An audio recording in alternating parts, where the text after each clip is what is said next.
coming. My name is Joseph Garba. I'm the Deputy Borough President. Welcome to our February Borough Board. Our first order of business would be to accept the Borough Board agenda, which was emailed to you, and you should have a copy of outside. Second by Jim. All opposed? All in favor? Aye. Everyone? All opposed? Great, thank you. Our second order of business is to approve the Borough Board minutes. I believe CV1 had an amendment. Do you want to talk with him maybe? Perfect. Good, okay. All in favor? Yep. All opposed? Thank you. Great, so our first presentation will be from the Department of City Planning. Danielle DeServo and her team have a presentation on Housing New York, zoning for quality and affordability. Thank you. Hi, good morning. Thank you for letting us present our Housing New York Zoning for Quality and Affordability text presentation. This is to go over a text amendment the department hopes to refer out to all community boards later this year. We'll give you a sense of the timeline at the end of the presentation, but I'm going to hand it over to Beth Leibowitz, the Director of our Zoning Division, to go over the categories we're looking at. Hi, good morning. Thanks for having us. So we've been working for about a year as a team within the department on trying to make the Housing New York 5-year Borough 10-year plan come to life in terms of the regulations we need to develop in order to make it work. We are concerned in the city about the lack of housing, the lack of affordable housing, about the long-term issues in the city in terms of the increasing senior population and the way that the zoning has, specifically for us, the zoning resolution has over time become less responsive to the needs of housing construction. There are ways in which it is constraining the development of the actual housing itself. We are looking through the zoning resolution, have looked, and Chris will go into that in much more detail, in the ways in which the envelope constrains the ability to produce enough housing and attractive housing or housing which is responsive to the current needs. We also have, as I said, concerns about senior housing, supportive housing, and how we can create affordable versions of that, but more technically speaking, we have problems with the zoning resolution because the categories for senior housing and affordable and low-income housing are very, very out of date. They haven't really been significantly changed since 1961. And as I'm sure many of you know, there are many, many different ways of providing senior housing these days than there was then. The other issue we were concerned about is that parking requirements for affordable housing are not actually in sync with the actual needs of the population that uses the affordable housing, and that creates extra costs and it stands in the way of creating even more affordable units because property land is taken up by unnecessary parking. So we've been studying that in detail and have come up with a proposal for reducing the amount of parking when it isn't required. The other issue we wanted to make sure everybody understood is that we were also very concerned about that the buildings that are created with this new zoning maintain an acceptable quality, better quality in fact, and relate to the street better than they have recently. So with that, I'm going to turn it over to Stacy, who is going to talk first about the senior housing proposal. So part of our proposal, there are 3 parts. There's affordable senior housing, there's a section that relates to the shape of the bulk envelope, and then the third piece is related to parking. I'm going to talk first about affordable senior housing and senior long-term care facilities. So the population of seniors is rapidly growing in New York City as it is nationwide. This is probably not new information to you, but the population division at City Planning actually estimates that demographic group will increase by 40% over the next 40 years.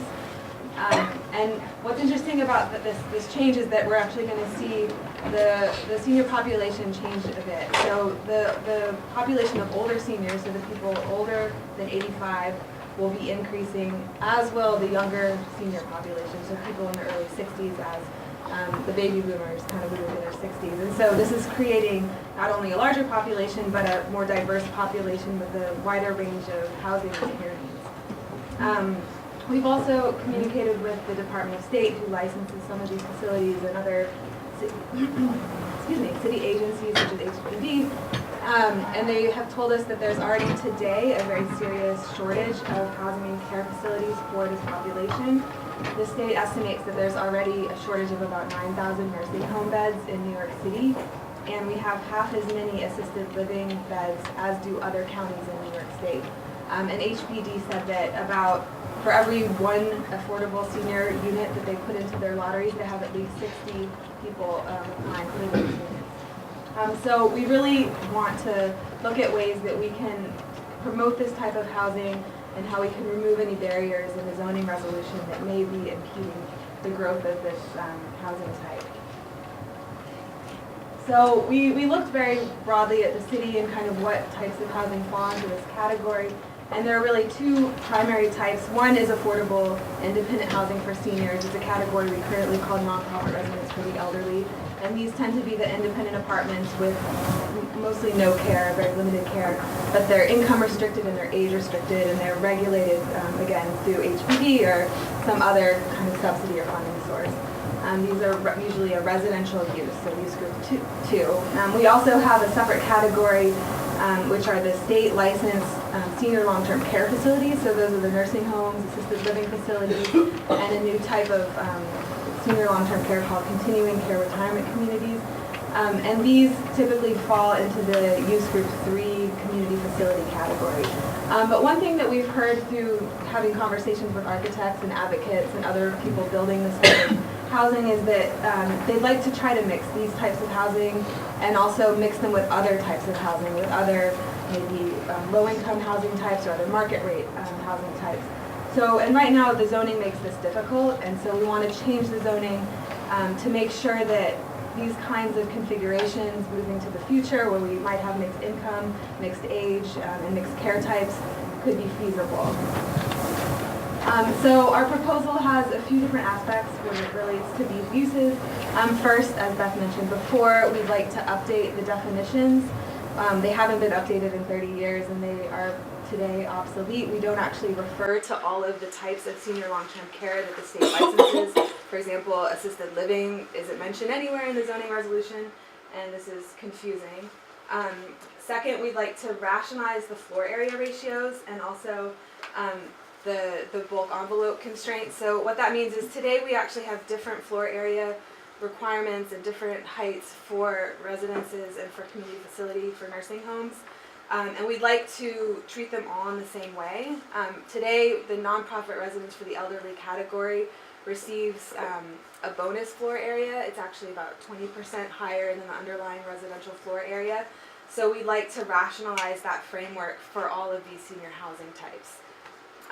And Chris is going to go a bit more into detail about our proposal as it relates to the inclusionary housing program and the bulk envelope and heights, but today, in order to accommodate that bonus that we provide, most senior housing developments have to come to the City Planning Commission for waivers in order to actually achieve the full floor area that they're granted. So we're proposing a series of updates to the bulk envelope that would allow them to achieve that floor area as of right.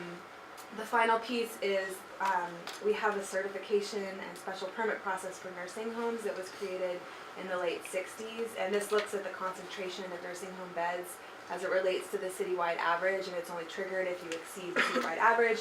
And this is actually, it was in a sense a historic special permit. It was created before the state really properly licensed these facilities in the late 60s.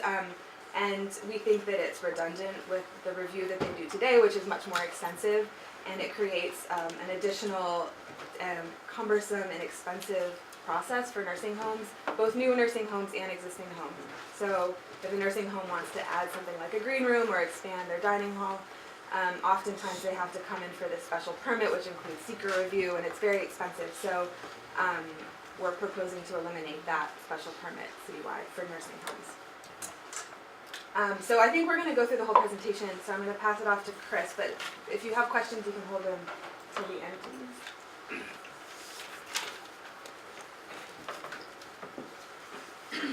So I'm going to present on what we call our bulk envelope controls. These are the controls that in combination work to shape buildings. And what we're primarily looking at are the bulk envelopes in contextual districts. Contextual districts is what we call kind of a flavor of zoning that was created in 1987. It was in response to height factor zoning, tower in the park zoning, and the goal of contextual zoning was to really try to recreate the historic fabric and ensure that large out-of-context towers weren't kind of cropping up in old historic neighborhoods. So that was kind of the goal of the 1987 contextual zoning, and that's a great goal, and it's been very effective in meeting its objective. The problem is that since 1987, the world has changed quite a bit. Since 1987, there's been different regulatory changes. There's been changes in the building code. We have stronger ADA requirements. And we've seen market changes. We have taller floor-to-ceiling heights that we're seeing just in new developments, which is obviously a great thing. There's new construction practices that have changed the way buildings are built. We're seeing modular construction.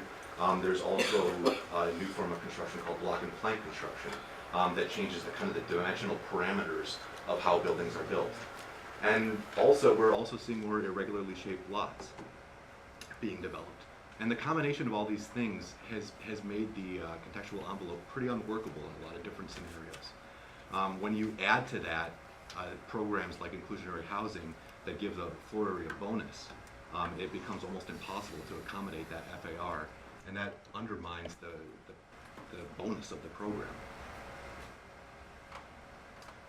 Just to kind of highlight this, the building on the left is kind of your typical pre-war building, and you can see it had pretty generous floor-to-floor heights, and it also had a great kind of separation from the street for those ground floor units. You can see that they're elevated from the street and also set back, and that does a lot of good things, not only for the people inside the building, but from the people outside, because you're not looking directly into everyone's units. You can see it on the right. This was kind of the assumptions that were baked into the 1987 contextual zoning. And they were really a product of their time. It assumed 8'8" floor-to-floor heights, which actually is really difficult to build and also undesirable to build today. And also the ground floor is right on the street, so you're looking right into the units. It's pretty undesirable, and unfortunately that's what we're seeing in a lot of the construction today, just because it's so constrained. So what we'd like to do is to create a whole new set of assumptions and to build a new envelope around those assumptions. We'd like to assume a 10-foot floor-to-floor. We think that's a lot more generous, but not too outrageous. Also, we'd like to recreate that separation from the sidewalk, allow ground floor units to be elevated off the street a little bit and set back, give that street wall a little bit of flexibility in where it's located. And we think that creates a nice experience from the pedestrian point of view and from the people inside the building.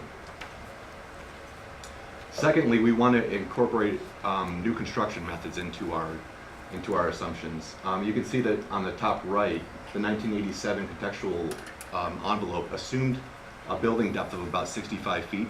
You needed this building depth to kind of accommodate all your FAR. Block and plank construction, which uses prefabricated hollow core planks, it's a very cost-effective method, but it has a fixed depth of 60 feet. So obviously, if you're using that sort of method and you have an envelope that's predicated on a 65-foot deep building, it doesn't work. You can't fit all your FAR. So we'd like to use that 60-foot depth to kind of recreate an envelope around it. So in terms of the proposal, we would like to create kind of two separate envelopes to deal with two separate situations.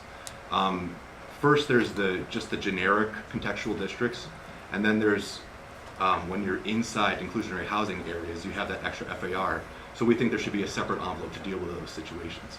So first, outside of inclusionary housing areas, we'd like to increase heights just by about 5 to 15 feet. And that goes a long way to accommodating all that extra all that floor area much more comfortably, and gives a little bit of flexibility to actually provide some articulation in street walls and the things that make streets and neighborhoods nice. We've also heard from practitioners there's a couple other things that we can do to our height and setback regulations that will facilitate more cost-effective and better design. There's some tweaks to setbacks that we'd like to fix, and also corner lots, just to loosen up regulations just minorly to facilitate better buildings. So within inclusionary housing areas, we'd like to create a second set of regulations that will go on top as a layer on top of those new revised envelopes. In these districts, because they receive additional FAR, we're imagining extra stories can be placed on top of those envelopes that would kind of step as you're going up in districts. So in R6 to R8 districts, that would be 1 to 2 additional stories of height that would correlate to their extra FAR.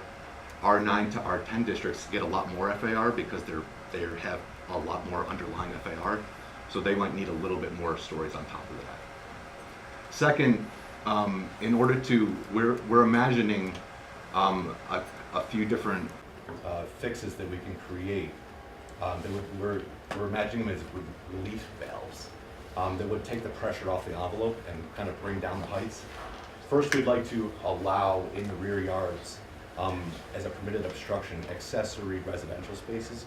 So things like recreation space, laundry rooms, trash facilities. These are required pursuant to quality housing. And if we allow them to be in the rear yards, then it would take kind of pressure off the height. And actually, permitted obstructions are already allowed in rear yards for community facility uses, commercial uses, parking garages. So this is kind of in line with that. And then lastly, for this slide, in non-contextual districts, there's really no mechanism for them to have inclusionary housing designated areas. So we want to create a separate envelope for them that will allow them to be incorporated into the inclusionary housing designated program. Next, we've heard from a lot of practitioners that there's some other impediments that the zoning currently has that really impede quality housing. Our street wall regulations are unclear in certain circumstances, especially in regards to articulation. We don't have clearly defined rules, so we want to stipulate some. We want to make allowances for recesses, and so that you can build buildings that resemble the historic fabric of New York. In a similar vein, our courtyard regulations are unworkable and prevent courtyards from even being included in a lot of buildings. And really, that's problematic because you don't get light and air into your kitchens and bathrooms today because you simply can't build a courtyard pursuant to zoning. Next, a lot of our special districts over the ages have incorporated ground floor requirements, such as transparency and use regulations. The problem with that is that since they were created at different times, they're all different. We'd like to synchronize all of them and make one clear and consistent rule. We've heard that from practitioners that it's really hard to comply with our rules because they don't understand them because they're all different. So we think that'll go a long ways. And then in a similar vein, our density requirements, we want to standardize them and modernize them, and that will allow a nice mix of units of different sizes to be incorporated into buildings. And then lastly, I was speaking at the beginning about the irregular lots and their increasing prevalence. A lot of our zoning regulations are kind of designed around a prototypical lot, and obviously those sites have disappeared. They've been built on, and we're seeing a lot more irregular shaped lots coming into being great development sites. And currently there's not a lot of relaxations for these lots. So we want to design some relaxations for things like yard requirements, lot coverages, and these would pertain to shallow lots, to angled lots, to sloped lots, and we think that the combination of these relaxations will help facilitate more development on them. Next, we want to relax distance between building requirements. Right now, in many areas, they're somewhat contradictory and with the state multiple dwelling law. So we want to synchronize those regulations to make them in step, and it will also help the development community understand the regulations better because there's a contradiction today. And then lastly, just because we don't have a crystal ball and can't really imagine every single irregular lot situation, we want to create a BSA special permit to allow for modifications for unforeseen circumstances. So now I'm going to pass it off to Laura on the parking.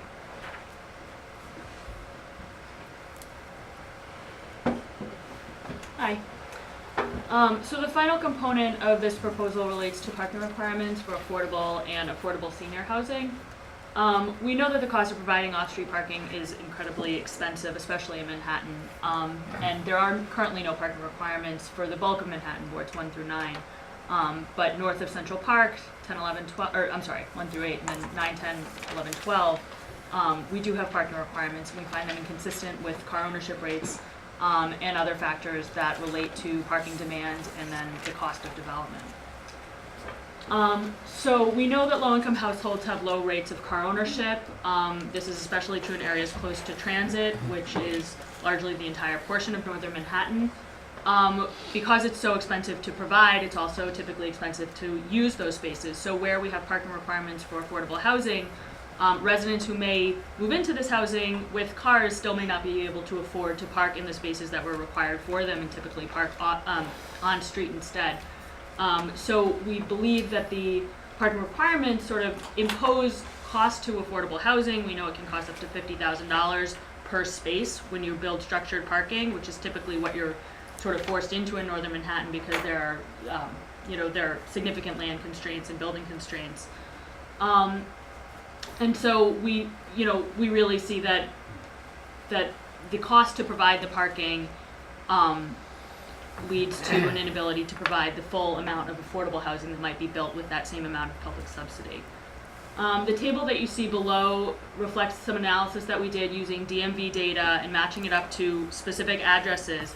And we found great variation in car ownership near and far from transit, and also great variation in ownership among income levels. So we looked at market rate housing, we looked at affordable housing, we looked at residents of senior housing, what we're proposing to call affordable independent housing for seniors, and then we looked at car ownership rates for residents of other senior care facilities like nursing homes.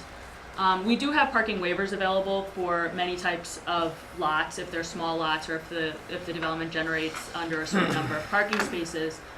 We don't have any parking waivers available for affordable independent senior facilities. And if you look at the table below, the car ownership rates for these types of developments are incredibly low. So there's a real mismatch in what we require for senior housing and where demand actually is. And we've heard from advocates that this is a severe deterrent to being able to build and fund senior housing, especially where land constraints are significant.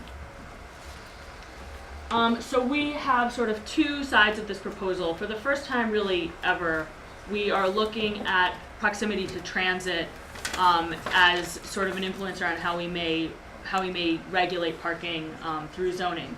As I mentioned before, and as many of you already know, there are no parking requirements today in the Manhattan core and portions of downtown Brooklyn and Long Island City, but all of northern Manhattan and every other transit corridor that we see in the city has parking requirements tied to their zoning, not tied to their distance from transit. So what we're proposing to do near transit, and so this is generally the area shown in blue, this is a half-mile walking distance from a subway. We will be refining the boundaries somewhat to reflect zoning districts and medium and higher density areas. But generally what you see here is what we're proposing to call the transit zone. And what we're proposing to do is eliminate parking requirements for low-income and inclusionary housing developments that are built within this geography. For senior housing, we're proposing to eliminate the parking requirement for new affordable senior housing units and also allow existing affordable senior housing developments to build on their previously required parking as of right. So if you have a large surface parking lot that's associated with or required parking for the senior housing units, we would allow infill development, presumably for additional senior housing units on that site. We've gotten a lot of data from senior housing advocates, and it also supports what we've found with our DMV analysis that shows these lots, especially the senior lots, are incredibly underutilized, and there's a tremendous opportunity to build more affordable housing where we have the land today.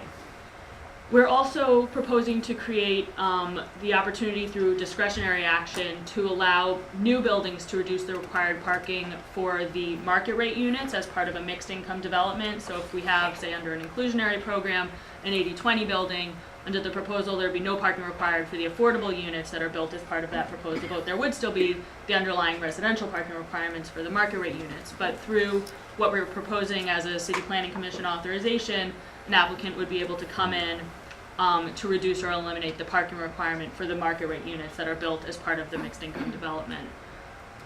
We would also allow or create a discretionary action that would allow existing affordable buildings that may have underutilized parking to develop on those, again, by discretionary action. So what we would be allowing as of right for senior housing parking lots, we're proposing to allow by discretionary action for affordable housing parking lots.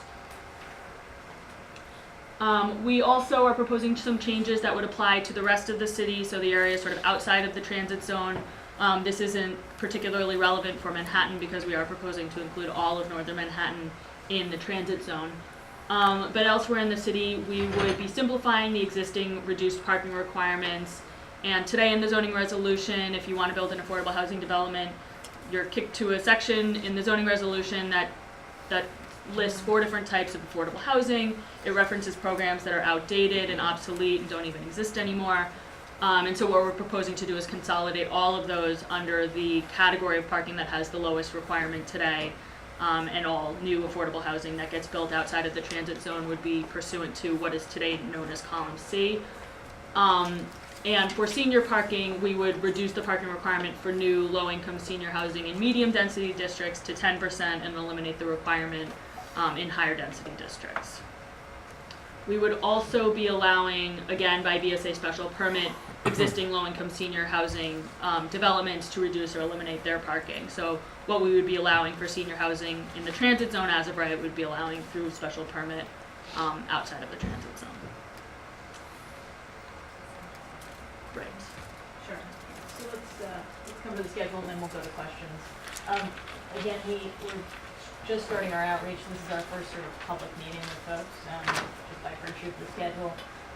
We're going to be issuing a scoping notice soon, and we'll be having a scoping meeting likely at the end of March, but we'll get you that information as soon as we have it. We'll be doing our environmental review work to queue up for a certification, possibly in May or beyond of the text amendment. We'll have public review, and we'll complete public review by the end of the year. The goal is to let community boards, council members, borough presidents know, what we're thinking very early so that we can have these conversations, get feedback before we have a proposal, and then also during public review.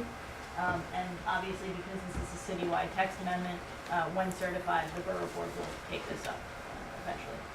So Joseph, I don't know if you want to moderate questions or. Yeah, sure.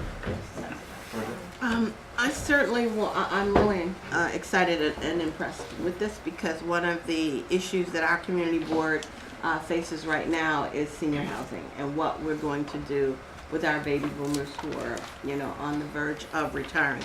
So that's really great, and but one of the concerns I have is because we are currently, as a board, being presented a proposal for upzoning on Broadway, and we've got a lot of concerns about that because of the fact that we work very hard to rezone our district, and so I'm just wondering how this is going to impact, because you talk about the affordability, and that's great if it's affordable, but what we find happens so often in CB9 is that the housing that's built and developed and presented as affordable is not affordable for the middle income community.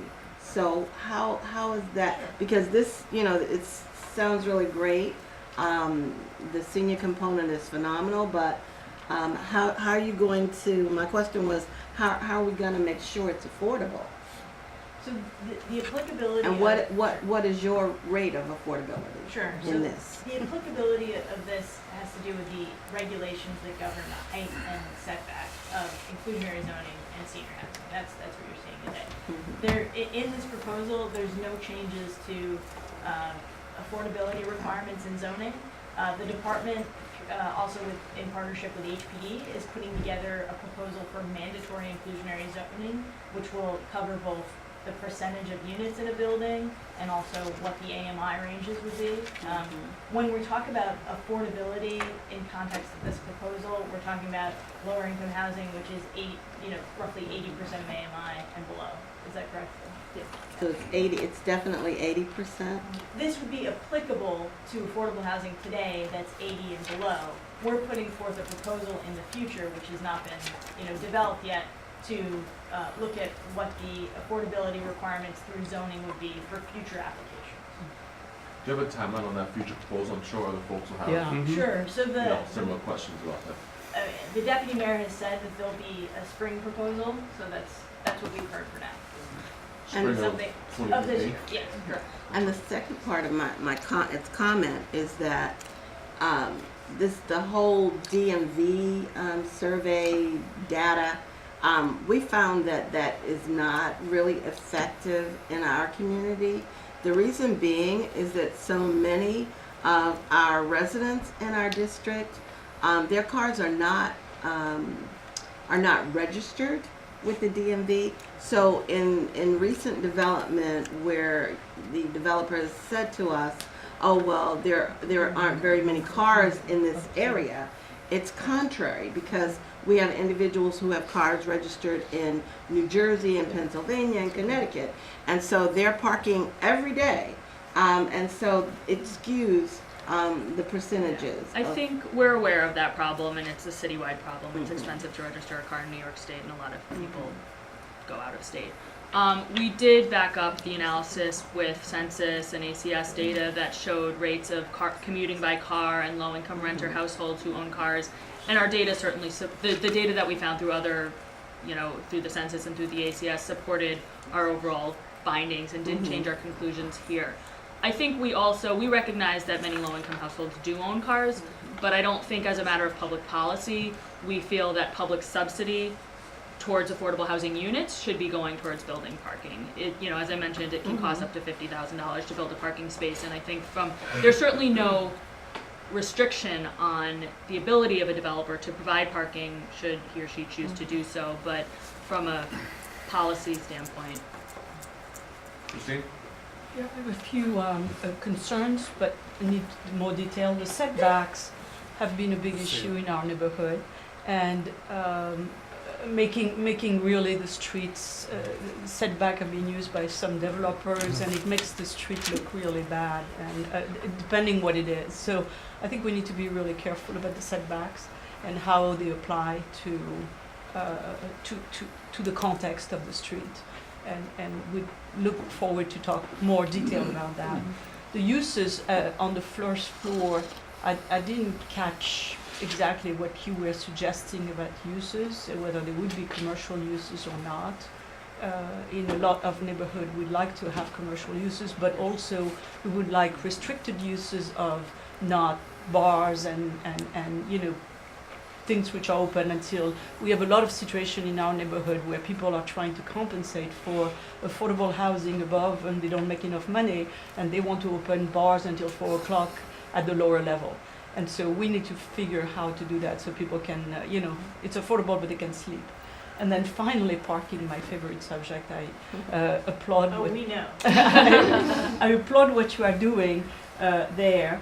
I would go one step further and say that in the transit zone, which is a really great idea, I think there should be no requirement for anyone. And then the people which are market get bonus for switching from parking to affordable.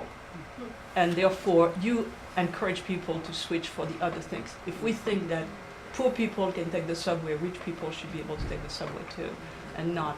This is really a little discriminatory, let's say, and I think there is the transit for everyone. It would be a benefit to the whole city to do that this way and give another bonus for that. Thank you for Catherine, Henrietta? Thanks, great presentation. Quick question. It's not only the cost of the unit, but it's the ongoing cost. So that would include the energy, the water, and the sewage. So are you also going to be including a component where it's state-of-the-art best technology is also going to be included? incorporated in the design of these You mean structures. environmental The minimum. Yeah, minimizing, Right. making it energy efficient, minimizing the amount of energy used, making sure that what actually gets installed in your beautiful envelopes of these new buildings, they're water efficient, the sewage. Understood. That's not part of this proposal as we've put it together today. We do envision future text amendments to cover other issues that were outlined in Housing New York. And that would be a component because the cost of building and upkeep of affordability is very important. Right. So we do envision future iterations where we will incorporate some of the policies from that document. Right, because, In addition, the flexibility of the envelope that we're including should allow for some of these things to be accommodated a little more easily. So that the green text, which went only a certain distance a few years ago, it'll be more easily accommodated in the new flexible envelope. Yeah, they gave a floor area deduction for bigger walls, but one problem with that is you couldn't necessarily accommodate that floor area in the envelope. So we've kind of built our new envelope around that, giving it flexibility to a bigger wall. Henrietta? I just want to kind of go back to something Georgia had said, CB9 in terms of affordability. It's really important as all these things are being developed, we still deal with the question of what is affordability. And as we support and applaud all these new housing, we still have that problem in our community in terms of individuals who cannot afford to go into affordability. The other thing is too, I don't know if your data took into place around parking, all the institutions, the hospitals, the schools, because that takes up a lot of parking in a lot of the communities, and especially I know in CB10. So I don't know if your data takes into effect all of that, all the parking that's coming in from out of town to work in those institutions and where there's no parking because of that. So I don't know if your data is taking that into consideration also. We weren't looking at the parking demand that may be generated by institutions. We really were just looking at off-street parking. Our requirements today have created a lot of off-street parking, and we were looking at ownership rates among buildings that have required off-street parking, and to some extent, utilization rates of those lots. So we have not looked at. Yeah, I think that's something that you should consider, because in some communities, you can't park within blocks because of institutions, so that should take up some of the data, something to think about. Thanks. Thank you. Matthew? Joe, I've got so much, I don't know where to start. Jump right in. Thank you, sir. So there are a couple of things, a number of things. One, in terms of the getting rid of the parking for affordable housing, that's great. But let's get rid of some market rate housing for affordable housing. That's what we really need, especially in communities like East Harlem, where only 5% of the population is at the market rate, whereas 75% of our population is making under 80% of the income.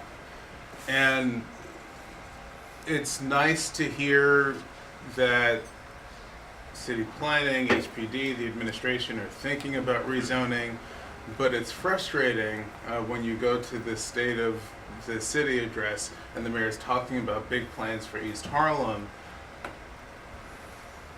but it's a part of a citywide objective, and there isn't enough thought process happening at the community level and looking at and understanding what the needs of the community are. We have a community that is losing 12,000 units of affordable housing because of deregulation over the next 15 years.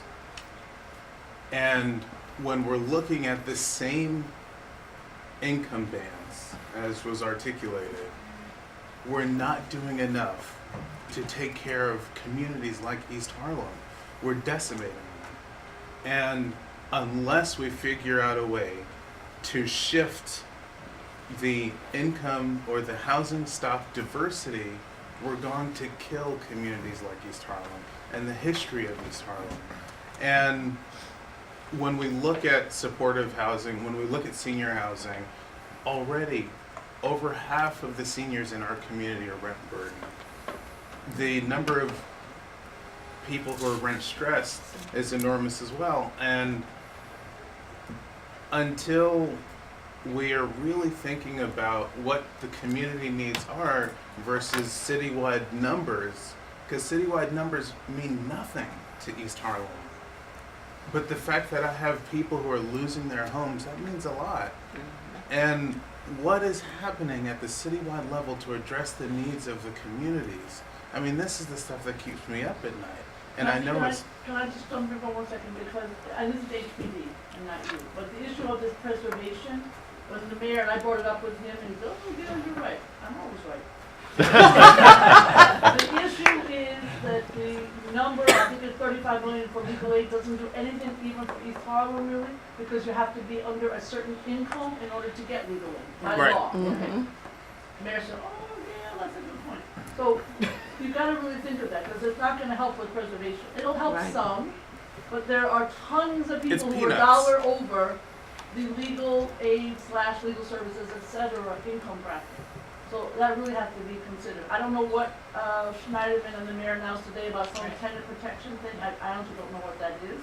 Yeah. But it, really, the preservation of whatever 180,000, whatever the number is, 160, is not going to work unless you really do what Matthew suggests in terms of the preservation aspect. It's not your problem, it's HPD's, but maybe you could convey it. I've done it 100 times, but 101, good idea. I'm just throwing that out.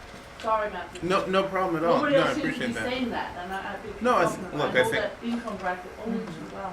Right, and look, I think the borough president is absolutely right. I mean, certainly there's a preservation, but in terms of the development, right, if the preservation of affordable housing isn't happening to the degree that we need it to, that's certainly a separate conversation, which I'm not focusing on. But if we're going to build, we have to build the right thing, and we have to create the way to do it. I mean, you guys represent the city. The city should dictate how development happens, not allow the developers to dictate how development happens. And we need different, we need more, we need to take care of communities. I'm very concerned that in 10 years, the community that I have the honor of representing is going to be a very different place than it is today, because people have to go elsewhere. Thank you, guys. Just a quick question. So you're expecting this to come before community boards in the spring? Sort of the, okay. And then is this document available for, I guess? We have a larger presentation with a little bit more detail because we had limited time to present today. We will be sharing the larger presentation through our Okay. website, and that'll be likely Friday, tomorrow. Okay, So we that'd can be make great. sure that the borough president shares that with everyone here. Okay, thanks. I think the results of this proposal will be a spurring of new development. You guys also take into consideration infrastructure needs like schools and transportation in these areas where So that's sort of the environmental impact statement that has to do with this proposal, and community boards, other stakeholders will be able to issue comments on the draft scope, which will be sort of the scope of work for that, which will be published soon, and that will be, we'll have a scoping session where members of the public can comment on this. I know I asked earlier not to put you on the spot, but the follow-up proposal, is there any reason why we can't incorporate some of these things folks are talking about today into what we're looking at now? So affordability is going to be, there's going to be an affordability proposal, which will be the mandatory inclusionary zoning proposal coming out of both HPD and DCP, likely in the spring. That will cover the issues of income bands, how much square footage or percentage of a development will be affordable, and you know how developments will proceed based on targeted areas where there'll be mandatory inclusionary zoning. So that I'm hearing that component, and then I'm hearing some other things that will be important to facilitate both market rate and affordable housing as the city moves on. We do envision future text amendments to cover some of those other issues. But our priority right now is this text amendment, mandatory inclusionary zoning, which will likely go through a similar ULURP schedule, and then a future iteration. Yeah, and for starters, I mean, not in Community Board 2, but generally, this has a massive and far-reaching feel to it. I don't know It's if a that's true. citywide, yeah. It feels big. Doesn't get bigger than citywide. No, but But it feels deep. It's very deep. Yeah. So it's I not agree. just, this is not just a Right. sort of patch. Right. So that whole community process becomes very important, I guess. Yes. And that one problem that we see a lot. You know, this doesn't look like it's going to have a big impact on Community Board 2, but there's this problem we have with affordable housing, which is that in our district at least, new affordable housing is almost automatically a one-to-one loss of existing stabilized housing. Because anytime somebody moves out of a stabilized unit into an affordable unit, that stabilized unit is no longer a stabilized unit. It moves immediately, in our neighborhood, into free market. So you That's haven't citywide, what? not just your district. So that's you have citywide. not Ours really too. created new affordable housing by building new affordable housing. So don't know where the solution is, but This is replacement. it's barely. It's replacement and it's And not. good It's not replacement. adding Yeah. new places for, it's almost like even if you're adding affordable units, you're really adding market rate units because the people who move out of the existing stabilized units, those units immediately become market rate. So Toby, I think the response is HPD is very aware of this issue, and Sure. you know that the Housing New York plan is more, you know, there's a bias for preservation, right? There's the numbers of the 200,000 units. There's a larger number that the city is looking to preserve for that very reason. So HPD has started a neighborhood development division. Is enhancing the preservation programs they have today because, as you may know, their preservation programs only looked at sort of larger buildings in the past, and now they'll be able to look at smaller buildings for targeted preservation. And we should have HPD come to the Borough Board and speak on this topic because, you know, this is something that your members are interested in. They were here last year after the flood. Not first Yeah. year. Sandro and then George again. So, not to belabor the point about the AMI, but we're seeing a lot of applications that are coming in at 125% AMI. And it would be great if we had a method to spur development of senior housing throughout the area of Lower Manhattan, East Midtown. Those in our district who have to travel several miles, you know, in public transit that could take an hour and a half each way, and it really is not the assisted living, the senior housing options that we have around the city don't really adequately cover Lower Manhattan, and it would be great to see ways to spur development in that area. I don't know if this proposal is going to actually address this or if that's something coming up. I don't know if you can speak to that. There's sort of two components there, right? There's the AMIs and the locations where you're seeing senior housing happen or not happen. The AMIs that are associated with senior housing are largely driven by the subsidy programs that exist today. Mm-hmm. So, you know, basically the development entity, nonprofit or for-profit, will seek, you know, subsidy from a government entity to build the senior housing, and that'll largely define if it'll be 80% of AMI, lower. But to your question of geographic location, we should talk to your board and see if there's any way that HPD's division that covers this type of housing, you know, has any ideas to sort of target for a specific geographic area. Georgia? One of the things that CB9 did quite a few years ago, a developer came in looking to develop supported housing.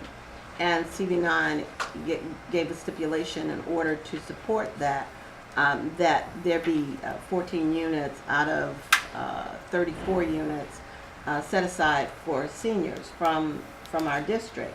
So in this whole zoning, you know, for seniors, unless that is sort of in writing, we end up in the same place because if these new regulations don't clearly stipulate for seniors, we still sort of are in the same place. You can say there's affordability and you have to have a percentage affordable, but if it doesn't specifically say for senior housing, we're in the general population, our seniors still lose out.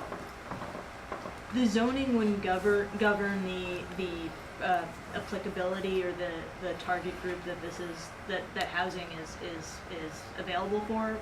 What would govern that would be the agreements made between the government entities subsidizing this, or if there is, you know, the novelty of someone, you know, producing senior housing without subsidy, it would be governed by those agreements. But it's not going to be the zoning component that's going to do that. But in giving the developer the incentive to develop for senior housing, it can be a part of that zoning requirement. Well, right now, the zoning, and we're kind of expanding the existing framework for this, does incentivize senior housing development by providing a floor area bonus, and that's Okay. citywide, which is different from the inclusionary housing program, which is limited to the specific mapped areas. So you could build affordable senior housing anywhere and take advantage of the zoning bonuses and the lack of parking requirements, which we've heard from developers that these and advocates of senior housing that these changes will really go a long way to making it easier for them to build not only standalone senior housing but incorporate it into other developments. And the managers of senior housing have regulations themselves that relate to age restrictions, and there is this new phenomenon that they're concerned about grandparents taking care of children. So I think there's a change in society as well, where totally age-restricted units is not, doesn't cover everybody's needs. But that's also being looked at among senior housing advocates and developers and managers. And so that will unfold over time. One or two more, Christine? So following on the seniors, as you said, there is need for more subsidies to do the seniors. If the seniors are going to make less money, it would be good to have a zoning incentive. So to say, if you are doing seniors specifically, and therefore that layer of AMI, you get a bigger bonus. So that in the zoning, you would have a specific incentive. The second thing is, I want to mention, the second thing is that on parking, it would be good also to say no surface parking whatsoever. Very important, because the surface parking, it just deadens the whole neighborhood, and it consumes a lot of area. So I think it would be important to say if there is parking, of whatever parking, it shouldn't be surface. It's not a good use of the space. And finally, about the incentives, we've been trying to create affordable housing on the west side, and the message we are getting from HPD and the city is there is no money for subsidies. The money for subsidies is reserved for those areas which have been dedicated. And therefore, this whole discussion is a little bit, except if you are in an area which has been notified, we are finding ourselves like, we can't generate affordable housing because we don't have the subsidies. So we certainly are not going to do, nobody is going to do seniors, or when you're talking about, any level of that. It's going to be, we'll do 165 so that it becomes, so this whole discussion need to be reconciled so that in Manhattan at least, except for the zone East Harlem, which has been identified, all of that is mute. We don't have subsidies, we can't do anything. George? Yeah, sorry for my tardiness. So I have concerns around the inclusionary housing. What is the percentage in that inclusionary housing? Is it going to be the traditional 80-20, or are we talking about a higher percentage? Sure, we can speak to that. So this proposal has to do with regulations that govern the height and setback and bulk of existing inclusionary housing today. The administration, including DCP and HPD, will have a proposal for a mandatory inclusionary housing component, a tool, that will go through the Euler process. Again, that will be a citywide process, which they will likely have, draft proposal in the spring to have community boards. Right. One more thing. Sure. In regards to preservation of our existing affordable housing George, stock. can you speak a little louder? In regards to our existing affordable housing stock. Yes, with HPD. Right. What are, if any, tools are going to be set in place to preserve our existing housing stock? Going towards what Toby's saying, because if people are moving out to get affordable housing, then what are we going to do to secure what's existing? And that's really what's concerning. I live in a district, I think we have about 53% of rent stabilized apartments at that percentage, and we see quite often that those individuals are being pushed out. It goes to market rate. And when I say gentrification, I'm not talking about race, I'm talking about tax bracket, which impacts the community district, which impacts the AMI, which HPD utilizes a formula of a metropolitan formula, which it doesn't work for individual districts. So while the zoning is gonna be good and bring economic growth, it's gonna impact the people that are already impacted by the poor laws that are set in place to protect tenants and preserve our housing stock. So how are we gonna deal with that? So George, a number of your colleagues brought up this issue. Very and- good, I missed it, but we're all No, on it's, the the same. Borough Board's on the same page. You know, I spoke a little bit about what HPD is doing in terms of preservation programs. I think it'd be more useful for you to Have have that HPD come conversation. back. Very good, Yeah, thank you, thank you, that's an important appreciate it, thank you. So I have a couple of questions. First of all, thank you for always being so informed, city planning, much appreciated. When the mayor spoke, he talked about some being, I think it was at the budget consultation, some being 30-year and some being permanent. How does that get decided? Because we want permanent. How would that get decided? So again, this text amendment itself doesn't cover, it's not changes to the inclusionary housing text. Okay, I'm It's, just checking. yeah, but we should talk about that for any future changes, mandatory inclusionary zoning. And then for non-inclusionary units, I think that would be an HPD conversation. Second issue is design. Did the text amendment deal with design at all? We're going to end up with buildings that look like a house. So the design component would be the height and setback Yeah, regulations. but there's more than that. So that's it. There's no way of Right. dealing with any other aspect of the design. That's what I'm asking. Yes, well, What this text amendment is trying to deal with is just removing some of the barriers. Right. We've heard from a lot of practitioners that our zoning is so strict that it kind of forces flat and bland It does. buildings. That's exactly what happened. So just trying to loosen it up a little bit, we're trying to just really encourage better design. How are we Design that doing can- that? How are we doing that? We're relaxing heights a little bit, and we're crafting an envelope around new assumptions that would allow buildings to set back, have planting areas, elevate that ground floor above the sidewalk so that you Okay. create a So- separation. All right, so it has nothing For to, instance. all right, but it has nothing to do, God, so far I've seen hell. well, the practitioners have told us that they would be happy to build buildings with a little more articulation up Right. front, with narrow planted areas like the buildings on Eastern Parkway, Okay, that so- kind of thing. So what's If the? only they could fit all their floor area in. Right, so, but then you run, that's an issue, and then you run into the contextual issue, so. Well, and so these changes are in fact going to be implemented in the contextual All right. districts. So that should help. I think what we're trying to understand is whether it'll be great if people actually do the intent, but what Right, language is being put into exactly. place in the zoning text to ensure that we do get more articulation and we do get these planted strips and we do get building forms that actually begin to more truly match what we're finding in our contextual districts historically. Well, that's what I was gonna say, is Thank that you. the first, this first round is really meant to remove the barriers. We're aware that this is not a guarantee on good design, and we really wanna follow up in a second text amendment and actually strengthen our existing quality housing requirements and make them more robust.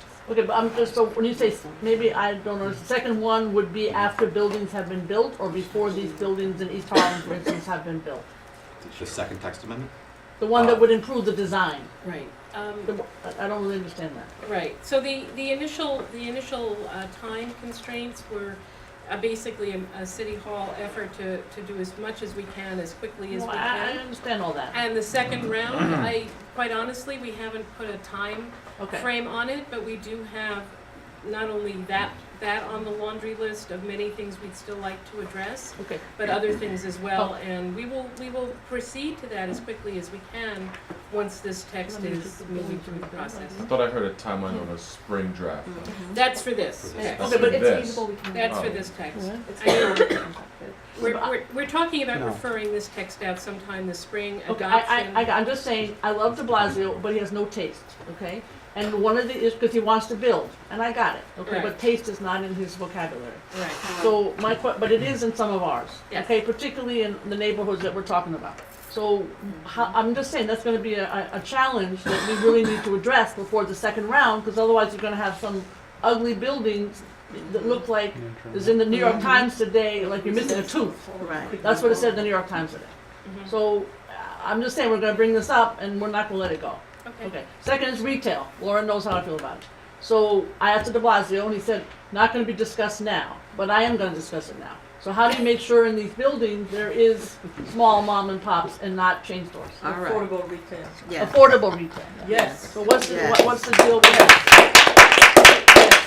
That's what I'm Well, talking about. again, the effort here was to just get rid of the obstacles to decent sized retail, by which we were talking about ceiling heights, not general square footage, and that would allow small bodegas to store enough supplies, and because the ceiling is high enough to allow the retail to actually function efficiently. Okay, so on Columbus Avenue, there's precedent, we did it, it has to be a certain size, no larger, except Right. it's a grocery store. That is not part of this Okay, text but amendment. it's, Why not? you're not done, you still have to go through all of us, right, with this?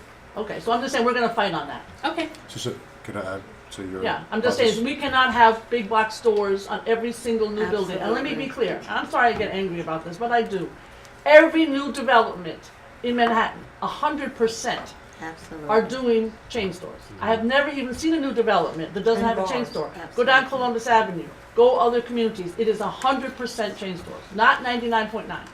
So we really have to break that. Okay, chain stores. Number 3, of course, is when you get to the issue of current, how you fix the current one.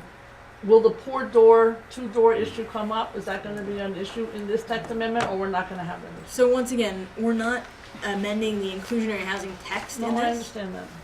But I just want to be clear of what our proposal is, and I know that you have things that you want to achieve, right? So with this text, it's not an amendment of the inclusionary housing text, but there will be mandatory inclusionary zoning, which will be a new zoning tool, and then I believe HPD and DCP will be looking at the current voluntary program, and you've put forth a number of recommendations for the current voluntary program, Okay. but that would be how that would proceed. All right, just one more question, in the one that you're discussing, so there's no way of taking that and making it mandatory for all new buildings, whether or not they're upzoned or downzoned? I know that's part of the current, not your text amendment, but has this come up at all in city planning? I would say the next look we're taking at inclusionary is developing a mandatory tool, because we feel that developing a mandatory tool creates certainty as to what will be developed. So that's what our priority is at this point. Something else for me. Okay. Madam President, just, I have one more Okay. comment about the small business, if I Okay. may. Last Just question. briefly, she raises the concern about small business. I have a particular community district where we have a high commercial vacancy rate due to the fact that the square footage in these locations are just too expensive, and then they get priced out. So for years, there was talk about commercial rent control. All right, and talking about small business in these new locations, will there be any discussion about controlling the square footage that would allow small mom and pop shops to actually move in, run a successful business and be able to pay the rent? Because even if we allow small business to go in, if there's no regulation on the rent. But and that's you- not their issue though, George. Oh, okay. We're gonna talk about it. Okay. That's a whole, they can't do anything about it. Okay, thank you Well, very but I much. mean, on the ground floor, we talked a little bit about form and envelope, and so if the ground floor has some restriction on form and envelope, I think that would help that process. Like 50% of the ground floor has to be of X size floor. Floor, Columbus Avenue is footprint. So the same concept that was used for Columbus Avenue. That's could be 100%. used. But I know, but I mean, here I am saying, let's say we could start with 50% of the floor, of the retail floor has to be in a certain shape. And that starts to establish a pattern for occupancy, which is different from the others. So we could just okay, there is no parking, and there is commercial of a certain kind, of a certain shape.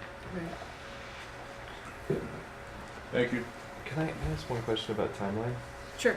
I had a little confusion because I thought we heard earlier that the inclusive text for the amendment for inclusionary housing text would be coming in the spring. That's what I thought. That's what I thought we heard, but then we're hearing not that. So. Right, so this proposal is the housing text amendments, and it's to promote quality affordable housing, right? And market rate housing as well. This proposal will go through an environmental review process that mandatory inclusionary will not have to go through. That's why we're starting this early. So we'll see the environmental review happen, in the next couple months for this proposal. Potentially a May certification for this proposal. Also for mandatory inclusionary zoning, you'd see potentially a May certification or a spring certification for that text. And so the goal or the idea is to have them go through the ULURP process together so that you can review them together, these two components. Thank you. Yeah. Okay, thank you very much. Our next presentation is by the New York City Economic Development Corporation, Blueprint to Success program for MWBE contractors. Thank you, city planning, very much. Thank you.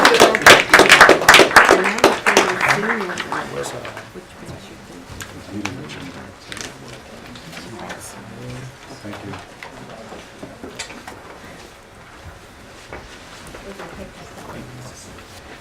Joe.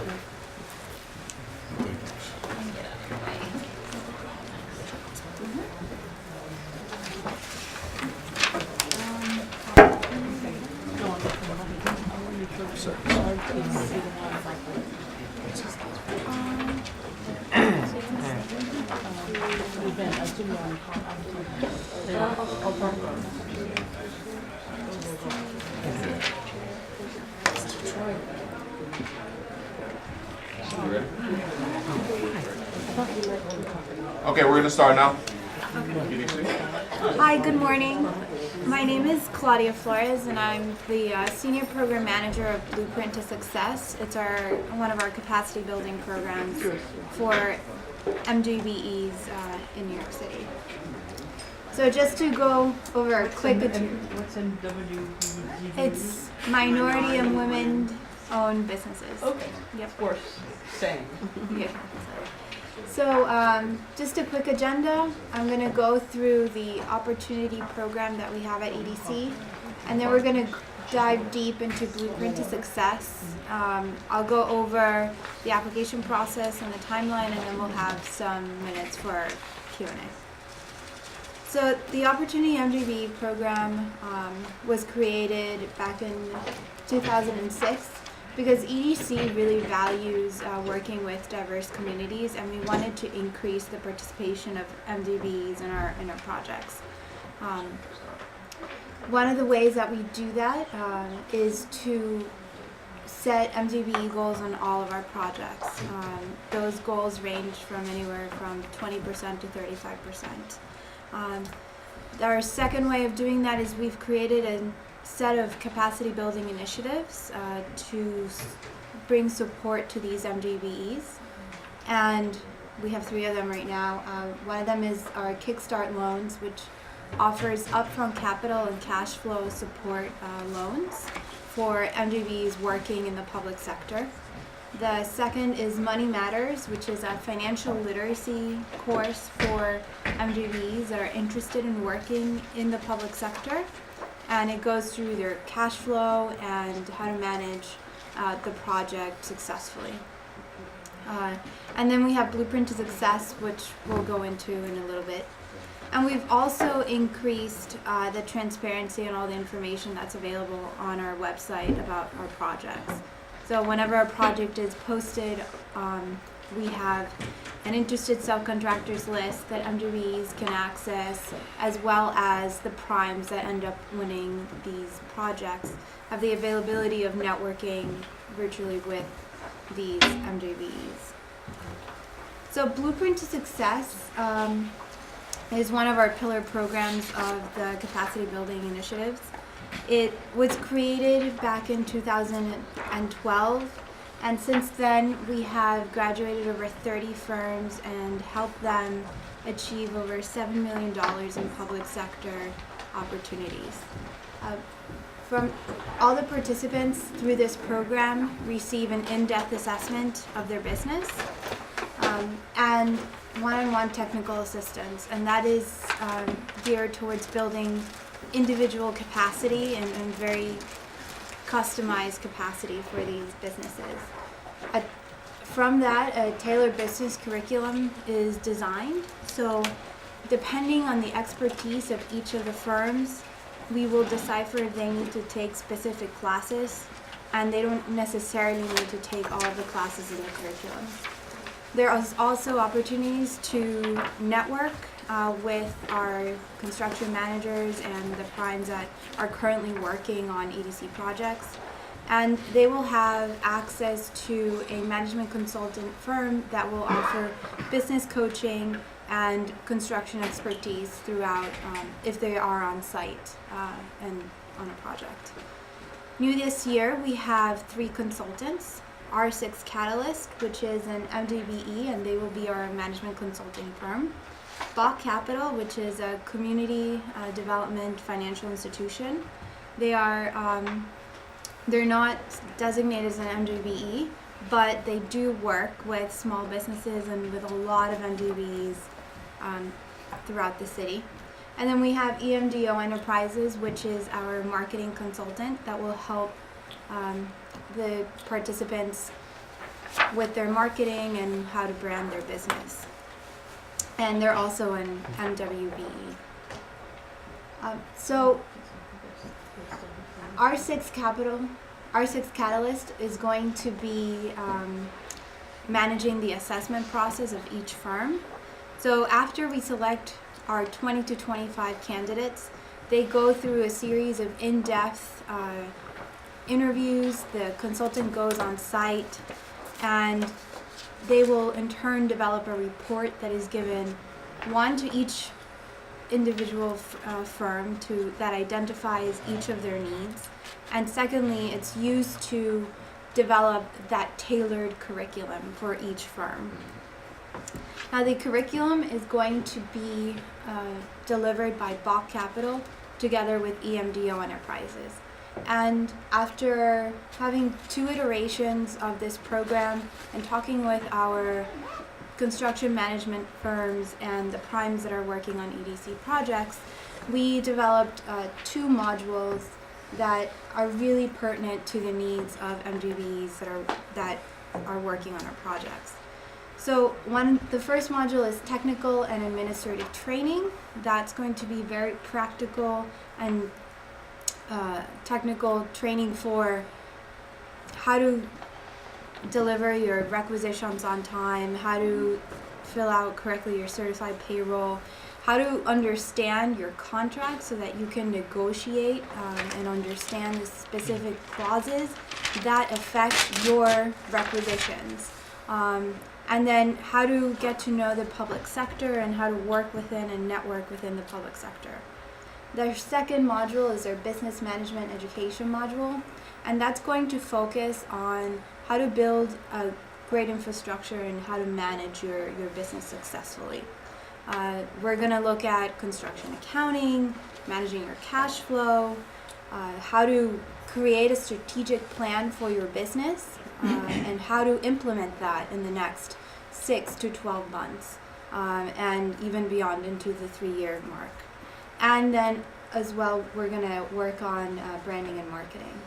Throughout the whole process, Bach Capital is also going to be delivering the technical assistance piece, and that's going to be very individual based. So that will allow the businesses that are on site and working or that are bidding for specific opportunities to go and meet with a construction expert that will help them and aid them in that process. So the reason why we're here today is that we want to increase the amount of MDBEs from Manhattan in our program. What you see here is a percentage of certified MDBs in construction per borough. As you can see, Manhattan holds about 15% of the MDBs in construction. However, we have had less than 10% of the participants, so we would like to have a more reciprocal percentage of participants in our program. The applications are now available on our website. The information session is on February 26th, and all the interested applicants will be able to meet all of the consultants that are coming in and get a taste of what Blueprint to Success would be like. The application is due on March 6th, And we will select 20 to 25 firms by mid-March. And soon after that, we're going to get started with the assessment and with the curriculum then in May. The virtual applications are available at our website. And this program is open to certified firms and eligible to be certified MWBE firms. So what that means is that if you know of an MWBE that has not gotten certified yet or is in the process of getting certified, we will still accept them and we will work with them to make sure that they are certified by the start of the program. And with that, I'll open it up for questions. How are you advertising the businesses? So we have sent direct mail campaigns. We're doing e-blasts every week, and we've also met with a lot of the boroughs, and we're also advertising both virtually and on print media throughout the boroughs with local media. Catherine and Henrietta? Thanks. I think this is a great program. It would be great if you could just give it to us in electronic form so we can Definitely. put it to our email. Yeah. Hopefully today or tomorrow. Send it to us and send it around. Henrietta? That was gonna be my comment also. Is there anything that you have in the, that you have a title, because I'm not sure if this is gonna, if we send this out to the community, is this gonna grab those individuals or businesses? So, if you had it up here.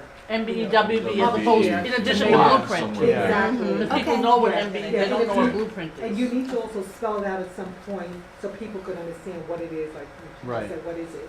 But if you could send us something, we can just flood the community with this, so that'd they be can great. know, but this may not grab them. Okay. Okay? I'll Thank you. I'll talk to her. Thank you. Christine, George, No, Sandra? Same question. George? No, my concern is the whole MWB process. I live in a community district where we have the GWB construction project, and when it came to dealing with our local MWBs, outreach was at minimum. The firms basically handpicked whoever they wanted for the process to work with the developer to get the bids and contracts. So my concern is when these construction companies are building and they identify the firm who's going to be managing or who picking these MWBs, what's being done to ensure that locals are being educated on how they can become MWB certified or how they can get the opportunity to get these bids and these contracts, because they're being outbidded by major firms, major corporations and construction companies.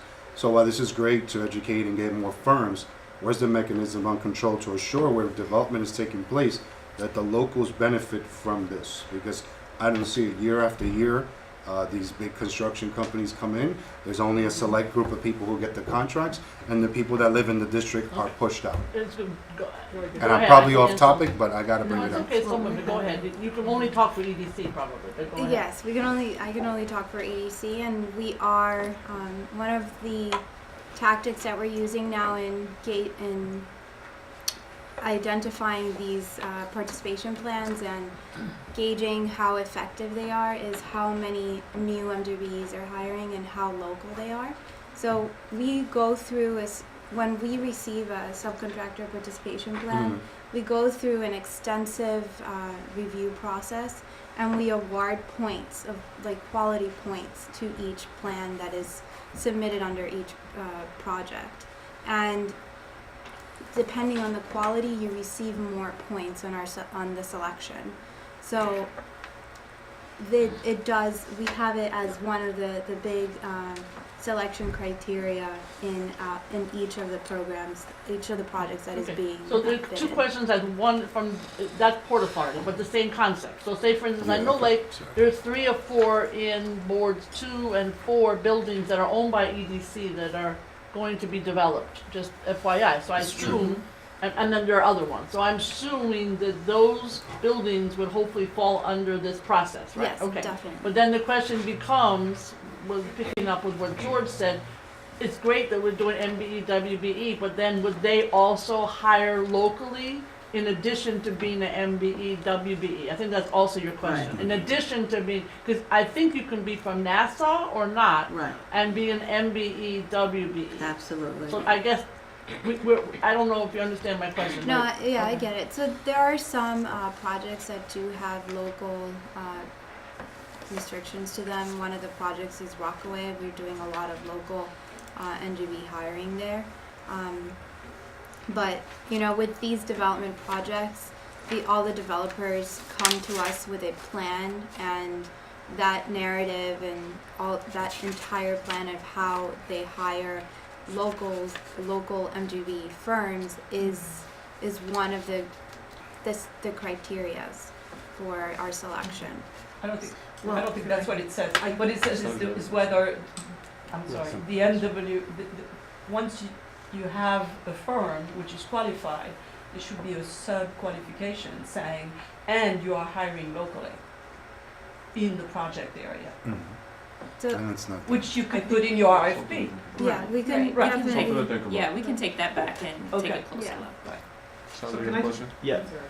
Yeah, just two-part, really quick questions. So the first one is, since we're just learning about this a week before the information session, is this going to be recorded, or is there some way that those who cannot participate in next week at the information session can actually still participate in the actual Oh yes, application definitely. process? It's we're going to have the presentation up on our website, on the Blueprint to Success site. Okay. And that's going to be, we're going to have all the question and answers posted on there as well, so that they have an opportunity to learn more about the Are And there if folks si- have and- questions, they can, of course, Yeah. reach Okay. out to us. Are there And- similar programs for other than contractors coming up in the near future? Because we actually are having a B2B event March 3rd, I want to say, and it would be great to start advertising them now if there are things coming up, so that it's not the last minute push Yeah, week before. so we're working on a program for those A&Es, which are architecture and engineering firms that are MGVs, but that still hasn't Okay. gotten any kind of form to it. So it is going to come up in the future, and it's probably going to be, we're going to probably be launching it this fall. Great. So- One more question, Henrietta? Yeah, does EDC do any monitoring, like, just going back to what George said, it's really important piece here. So they get all the applications come in and go to whoever's developing the park, they are looking at this. Does EDC say, can I see those applications? We want to see the questions that were asked and the answers, because we find a lot of individuals, developers in our community, basically apply, but they're kicked out for some reason. You know, some reason that they can't understand.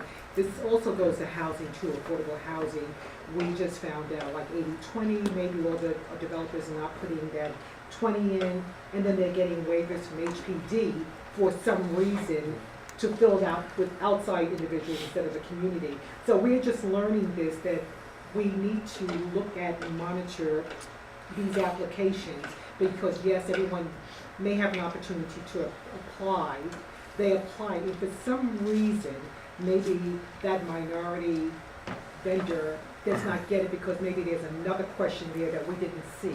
So I just think if EDC can monitor this a little bit more, I don't know, We How do it's- a lot of monitoring on all the projects. on all the applications Yes. and you We spot check. so them. whenever we get the participation plan, we monitor that plan with every month that we get a payment requisition.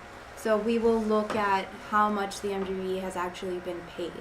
At the 25% of completion, at the 50% of completion, we will do an overall report. I'm and thinking we about will the application process. just Just okay. that initial application. What happens is people get kicked out for insurance and bonding and things that, you Yeah, know. the But I the think initial that- application, that's You what know better than that's what I think happens. that that's sort of why this program is important, because we know that there are these issues where Exactly. people's applications are They rejected know. and they don't know why.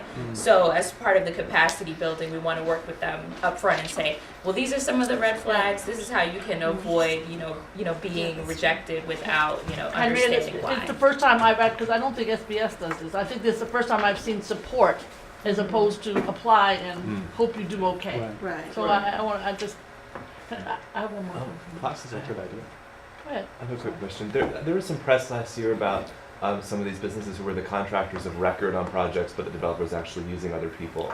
Like, the minority women business, were the ones signing the papers, but weren't actually the ones carrying out the work. They should go to jail. Well, right. I mean, I'm just curious Yeah, those are past what the years. fallout of all that That's press what we're was, and if dealing there's been with. any heightened scrutiny of whatever the mechanisms are to prevent people from doing that. So we go on site and we check to see that the MJB is working. We also have all the MJBs have to fill out a subcontractor payment verification form, and it has to be notarized where they're legally saying we are getting paid for this work and we're not subcontracting it. And the on-site visits are very beneficial as well, making sure that the MJBs are on-site and working and not being a pass-through. A quick question, which is that the application process, small business has MBEW programs, et cetera. So do you work with them, and do you look at their list? In other words, or do people have to apply again to the state, again to SPS, and then again to you to qualify as To be certified. MBEWB, right, certified? So we Talk don't. through the certification process so they understand that it's Yeah, so SPS. we don't certify. Okay, so any that's done by firms. somebody else. They don't have to do it again with you. That's No, what I'm no, asking. no. We accept all certifications. That's fine. DVE, That's all I want to know. State and city. That's good news. Yeah. Thank you. Yeah. Thank you very much. So we'll send you these materials Great, electronically. and we'll so you send it out. Today, we'll get it out to you Okay, today. great. Thank you. Next order of business is the Borough President's I'll be Report. very, very quick, because I know it's late. We have a Black History Month event coming up. There are cards out on the table, and it's at MIST, and it's honoring people in the technology sector, somebody from Google, the web designer from the New York Times. So if you have people who are interested in technology at the community boards, it's a wonderful opportunity to network. I want to thank, as we always do, Joe Garber, but I know the Deputy Mayor, Bonilla had to go to another meeting, but he has done, I want to be really clear, an amazing job with the community board applications, because online, first time, and 87% came in online, which is a huge number. And of course, we have 722 applications, way up from last year. And we have 35 from young people. I love my other colleagues in the Borough President's Office. They haven't done a darn thing to do outreach to young people, to be blunt. However, How many applicants versus last year? 600.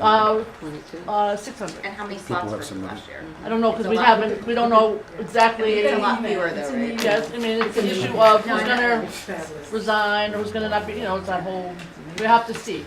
You never know exactly how many slots.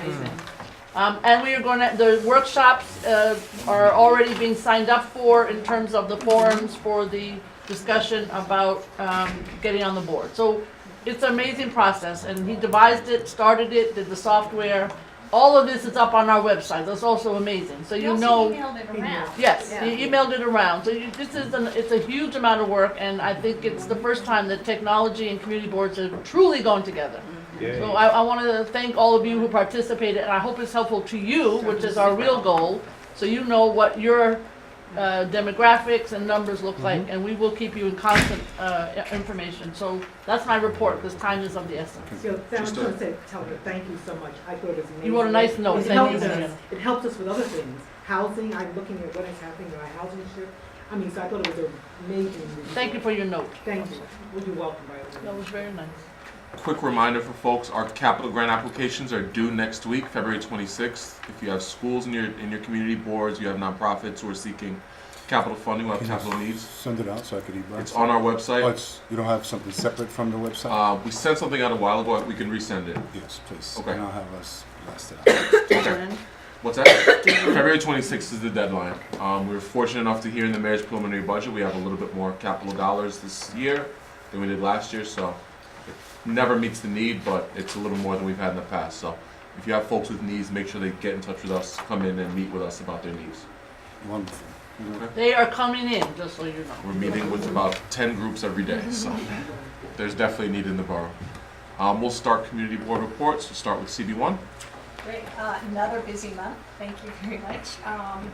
Community Board 1 is going to be sending another letter to the OMB on the preliminary budget, because we still haven't signed the school, K-8 school like we did last year, and our planning fellow will be updating how many units will be going online, because we're concerned about the misalignment of school seats to housing units going online, community board. We get a copy of that letter when you send it? Yes. We're working on it right now. Okay, we thought there was an issue with the Battery Park City ball fields, the Battery Park City Authority, so you're familiar, okay? Morris has been keeping us very much abreast. Okay, so we think it's been worked out, but we're, temporarily now for the spring, downtown Little League, but we're worried about, long-term Going forward, plans. Okay, all the folks, the community boards that were involved with the New York Rising, the grant, or the NOFA, it's a request for nonprofits for the community centers dealing with it, like another Superstorm Sandy Resource Recovery Center, just went out, they're available online.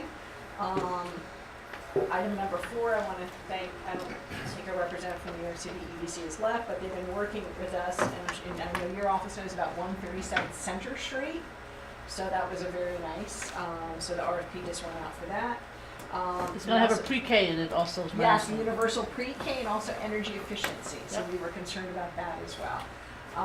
And affordable housing. That's good to hear. Then also tomorrow, there's a New York State Citizens Preparedness Training Program that we're co-sponsoring with all our elected officials, including the VP's office and the governor. It's tomorrow. If anybody needs information, I really recommend it. You get a free go bag.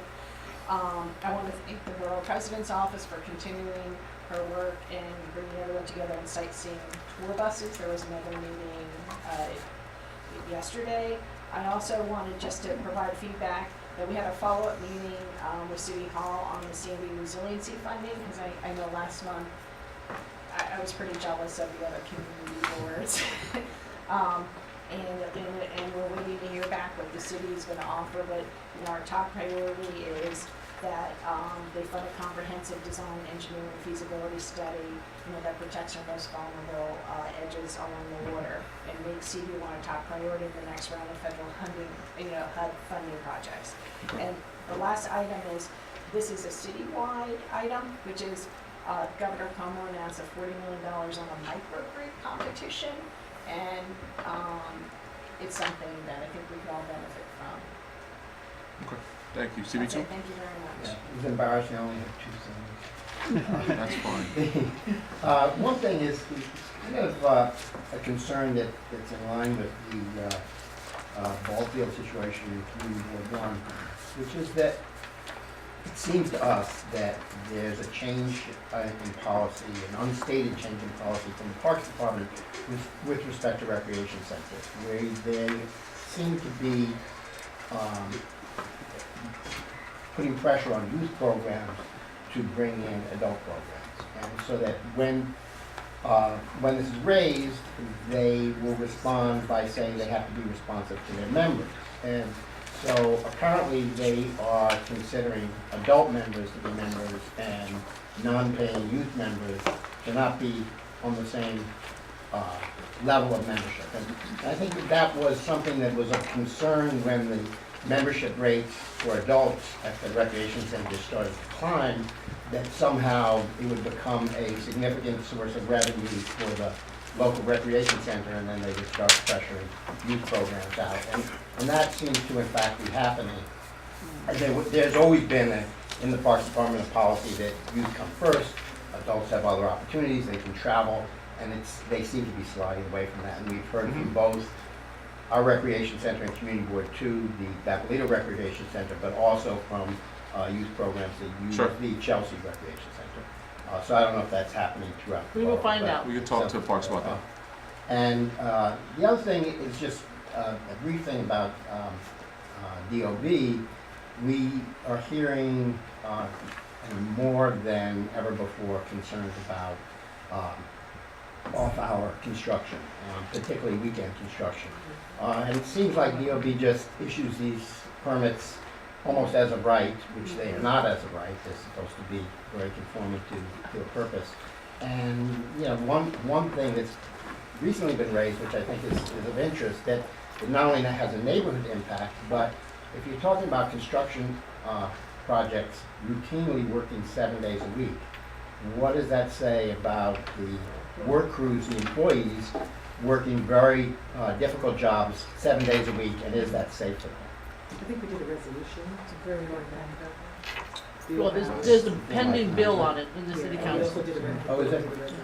I will get you a copy of the pending bill. I sponsored it when I was on the council, and it's continuing. But actually, the language in the building code seems to be fairly strong. I mean, it doesn't seem that there are many reasons why you can get after-hour permits, but they do anyway.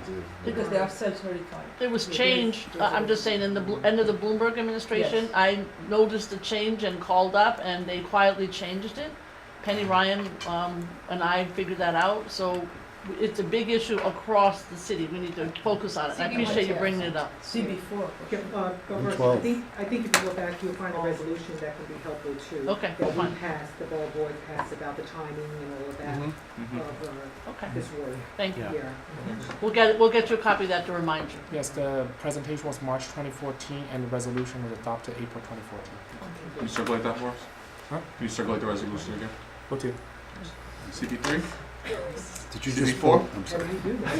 Did you just pull that out? Yes, good I morning. second issues of construction. Wait, we have CB3. Oh, I'm sorry, I thought Oh, you CB3. Yeah. Good morning, everyone. My name is Alicia Lewis Coleman. I am the second co-chair of Community Board 3, and I'm here on behalf of Gigi Lee and our board, and we would like to wish you all a happy new year. So we have just 2 items as well. And the first item was regarding our bylaws, and that we have had a special task force for over a year now, working on the revisions, and we are up to our 60-day review, and it's in its final stage of the review by the entire board before we can vote on it, and so hopefully we'll be able to pass that before May. The other item is we have also passed a resolution as regards to the K2 situation. That's the synthetic marijuana. And we have asked that it be proposed as in the New York State Penal Code to classify K2 as a controlled substance for the purpose of the intent to sell and distribute, and not at all to punish the user, because we know that this is a very inexpensive, very cheap street drug, and often people of a low income stature, especially in our area on the Lower East Side, many users are homeless men and women. They often are in the parks, and this is a drug that causes people to act erratically. So we have resolved to request this to be resulting in a misdemeanor, and we wish to protect the user, not the distributor. okay. Thank you. CB4? Yeah, so we, on affordable housing, to follow what I said, we are in discussion with EDC to create affordable housing on a city-owned site, and we are finding out that EDC has an idea that on that city-owned site they would like to put market rates as well as, and the reason is there are no subsidies available to create affordable housing. So we're finding that. Thank you for Borough President Brewer for the very strong letter which was sent, but I think this is a fight we need to have, that on public land we should have 100% affordable housing and not market rates. Second is that we buses, thank you, I missed the meeting but I caught up after that. On intercity buses, we just discovered a major loophole in the existing law.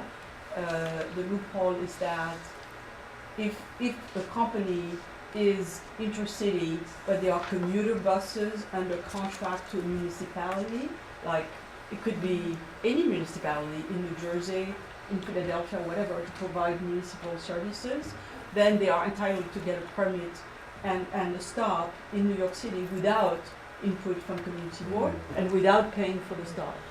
So indeed, you can imagine in the Port Authority area, we just have zillion of them.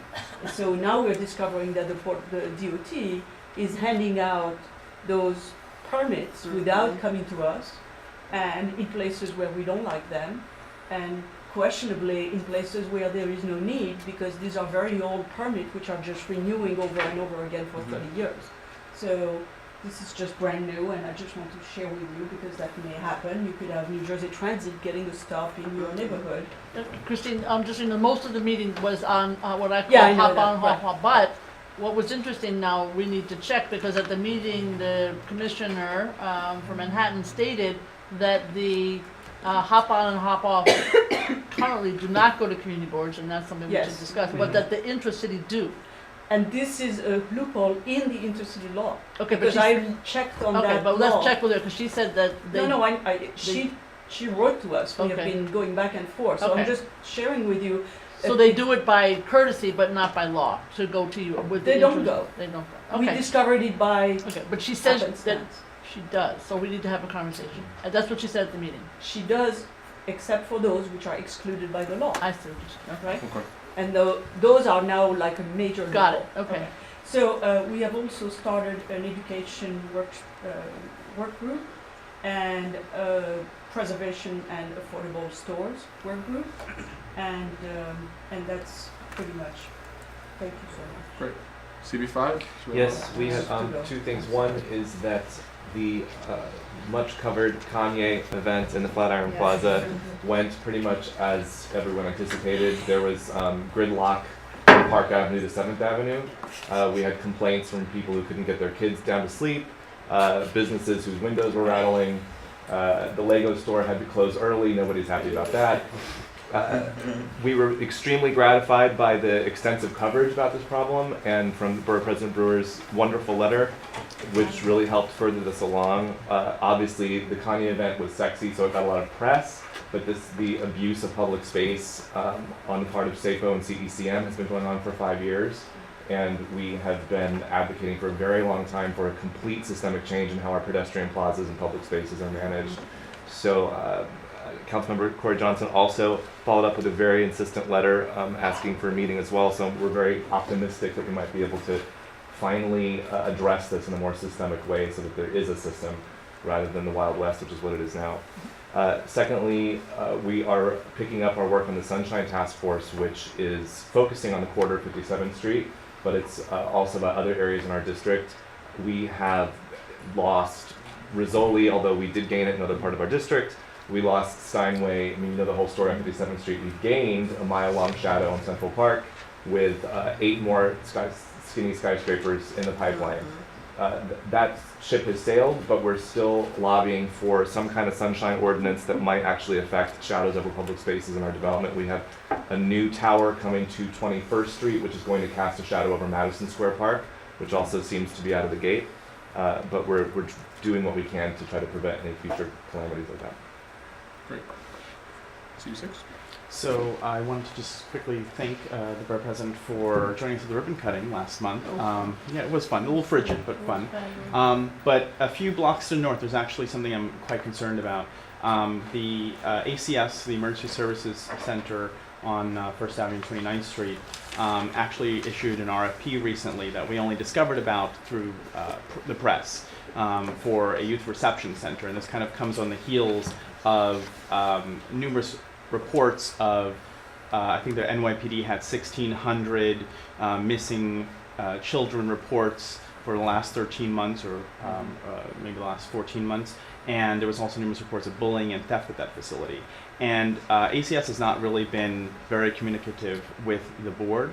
And I think it'd be great if the borough president and your office could actually help facilitate that and maybe even help facilitate the creation of a cab. I think that would probably be a great way to address some of these issues on an ongoing basis. The other thing I wanted to mention to everyone actually is we have for the East Side Coastal Resiliency Project, we actually have 2 upcoming community engagement sessions that will take place on Thursday, March 19th and Monday, March 23rd. The first one will be at the Bard High School Early College at 525 East Houston Street. The second one will be at Washington Irving, 40 Irving Place.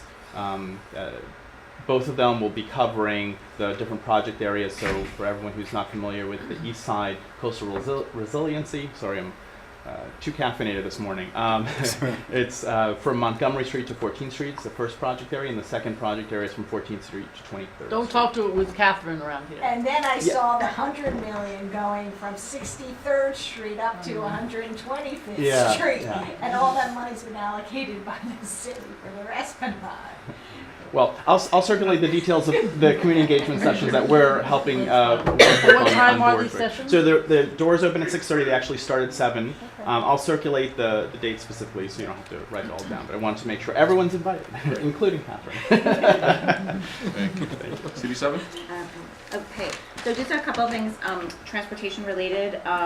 We had a great meeting of our transportation committee last week, addressing the 66th Street bow tie, where we voted unanimously on the DOT's proposal. It was one of the first times I think the committee has voted unanimously. It reflects a lot of work that's gone on throughout the year from the committee and the community. What? Congratulations No, to you. I mean, it was a team effort to everyone, so that was hopefully made a lot of people happy. It didn't make everyone happy, but hopefully it helped out with it. I wanted to draw attention, I think relevant to everyone, is the Vision Zero proposal for Manhattan that just came out yesterday that was released. We noticed from the Upper West Side perspective, there were 3 of 66 sort of hot zones that were in the Upper West Side. Obviously, that's 3 too many for what we consider in our neighborhood. So, we were happy to look at the release of that report. We also had another good meeting with DOT related to City Bike and their expansion to the Upper West Side. Interestingly, they told us it would happen sometime between now and 2018. So, but they did. We had maps. I don't know if anyone else has gone through a City Bike planning meeting, but they actually led us to, sit and pick out the neighborhoods where we thought they would work and places where we thought they wouldn't work. So there was true community input, which we thought was great. Can I just provide one caveat? Yeah. Having gone through that Yes. relatively successfully, there'll be people who will think that they did not know that there was that opportunity for feedback for the particular location. Right, and I think we did a pretty good job of getting the word out. There will hopefully be another meeting. That's what they told us they were completely full, close to 100 people over the course of the evening. So They're gonna come back with, these are our suggestions. Right. And then you'll still have people say what you said. Exactly. So I want to thank the Borough President and also Councilmember Levine. We've had really a lot of success with the Inclusive Playground Task Force. They're going through a lot of the funding applications now, and I know we've met, some of our members have met with the budget officers here in the Borough President's office and have really learned a lot, which I think has been very instructive for them, so thank you very much on that.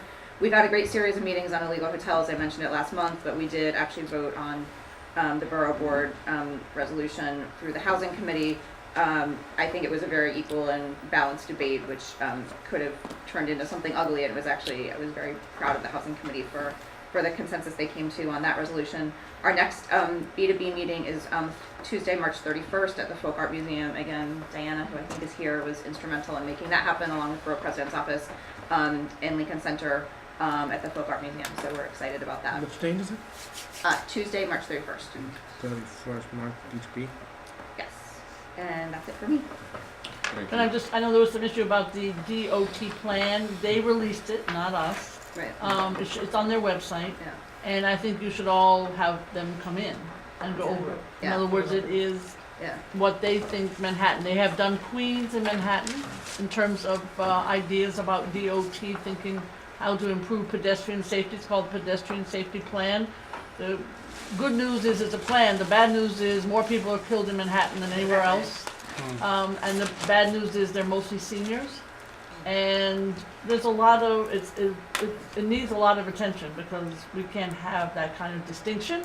So far, to their credit, they're doing borough by borough as opposed to this one shoe fits all sizes. They're gonna do Brooklyn, Bronx and Staten Island in the near future, but so far just Queens and Manhattan. Could they come to borough boards? Yes, they could come to borough boards, a great idea. But it just came out yesterday. CBA? Okay, at last night's full board meeting, we passed both the illegal hotels resolution as well as the resolution opposing term limits for community board members. I've also created a new committee, a technology committee, designed to bolster the use of technology at our committee meetings, our full board meeting, as well as the board office itself. And the 2 new co-chairs were announced last night, so we're looking forward to that committee. Thank you. CB9? We are hopefully tonight passing our Airbnb resolution.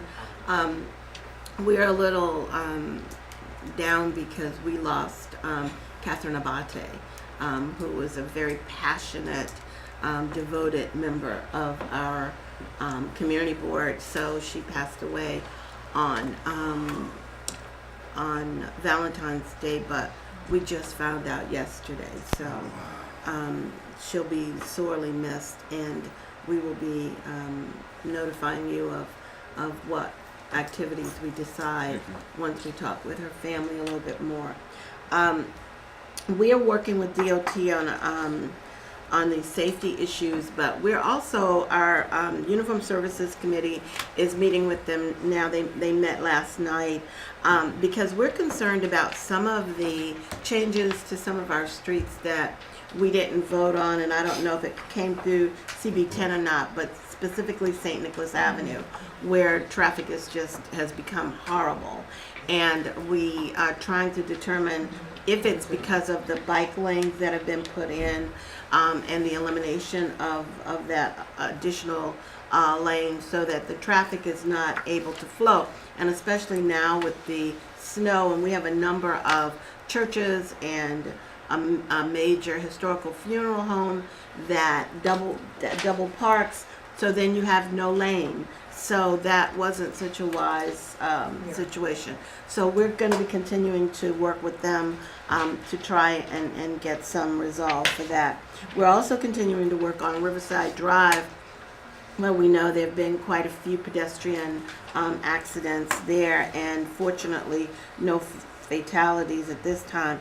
But we're concerned again because DOT is looking at putting in a sort of a safety plaza in the on the viaduct, and you know that's going to drive traffic into the parking lot when there are problems on the Henry Hudson. So we're talking with them about that now. There's been nothing definite, but we'll keep you abreast because that could be another major problem for our community in terms of trafficking. We're concerned about our streetscaping with EDC because the streetscaping, though it's great, and we're looking forward to the end results. But what we're seeing right now is major negative impacts on the businesses on 12th Avenue, especially Floridita and Dinosaur. We have reached out. We've met with EDC. We've met with Con Edison, and we met with DOT to see what can be done to make that project a little more accessible for the restaurants. So also, because there's been such a drop in their business, we have reached out to Columbia University, who is their landlord, because they moved there not understanding they were, certainly displaced from their old locations as a result of the expansion of the campus. So we're trying to get Columbia to at least look at giving them some kind of relief in terms of their rents to make up for the revenue that they're losing. So we've written to them, and hopefully that'll work. We're still looking for our space. We've been waiting 3 years trying to get into our new space. It's gone through DCAS. So now it comes that we have to do some modifications of the initial drawing, but we certainly definitely need to do that. And that's pretty much it for us. Thank you. Community Board 10? Thank you. Bridget, that St. Nicholas, I think when DOT has, when the board is two community boards, they just do it, thinking that you approve, because I know exactly what you're talking about. We didn't approve that. It was never discussed with us. We didn't approve that. So, Okay. just going really quickly, our Renaissance Ballroom, I know everybody knows about the Renaissance Ballroom, and it's been a lot of talk of they were in the midst of doing some demolition. And we saw this media news of petitions flying around. So what we did, Community Board 10, we brought in developers, the new developers, to talk to the community about this. It was an incredible meeting because there's a group out there that's been really fighting for not to do demolition, and they weren't getting any headway. But we brought them together with the community. There were all these questions raised, and now this developer is working with this group, which is Chet Ryan, who's a Congratulations. fabulous mediator. And they're working with this group because we want something to not resemble the Renaissance, but we want some kind of monument about the Renaissance, which was one of the first Like places that Audubon. a black person Like Audubon. Right. built and Absolutely. owned. Yes. So we were so happy to do that, and Chet Ryan and his group is just thanking us profusely. They said they couldn't make any headway with talking to these developers, they didn't want to talk to them, but we brought them all together and they heard from the community. So that was good.